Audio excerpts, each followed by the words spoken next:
മുണ്ടക്കൈ ഉരുൾപൊട്ടൽ ദുരന്തബാധിതരോടുള്ള കേന്ദ്ര അവഗണനയ്ക്കെതിരെ LDF-ന് രാപ്പകൽ സമരം ഡൽഹിയിൽ. ജന്തർ മന്ദിറിലെ സമരത്തിൽ ഉരുൾപൊട്ടൽ ദുരന്തബാധിതർ ഉൾപ്പെടെ പങ്കെടുക്കുന്നുണ്ട്. സമരത്തിൽ വയനാട് MP പ്രിയങ്ക ഗാന്ധി പങ്കെടുക്കണമായിരുന്നു എന്ന് CPI നേതാവ് ആനി രാജ പറഞ്ഞു.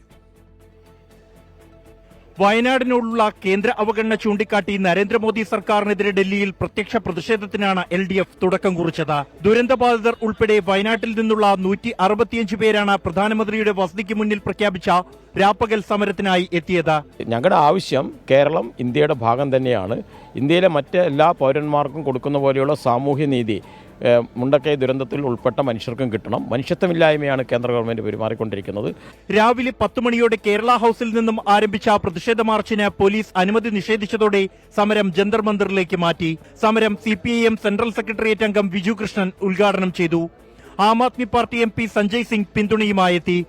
വയനാട് MP പ്രിയങ്ക ഗാന്ധി സമരത്തിന് എത്താത്തതിനെ CPI ദേശീയ സെക്രട്ടേറിയറ്റ് അംഗം ആനി രാജ വിമർശിച്ചു. ഇന്നത്തെ ഈ സമരത്തെക്കുറിച്ച് ഞാൻ പൂർണ്ണമായും വിശ്വസിക്കുന്നു ശ്രീമതി പ്രിയങ്ക ഗാന്ധിക്ക് ഇതിനെക്കുറിച്ച് അറിയാമെന്നുള്ളത്. ഇതിന്റെ ഒരു വിവരം കിട്ടിയിട്ടുണ്ടല്ലോ. അവർ തീർച്ചയായും ഇങ്ങോട്ടേക്ക് വരേണ്ടതല്ലേ? അവർ വരണം. പ്രധാനമന്ത്രിക്കും ധനമന്ത്രിക്കുമുള്ള നിവേദനം പ്രതിഷേധക്കാർ MP-മാരായ doctor John Brittas, doctor V Sivadasan എന്നിവർക്ക് കൈമാറി. പുനരധിവാസത്തിനായി 2000 കോടി രൂപയുടെ സാമ്പത്തിക പാക്കേജ് അനുവദിക്കണമെന്നത് ഉൾപ്പെടെ 7 ആവശ്യങ്ങൾ ഉന്നയിച്ചാണ് നിവേദനം.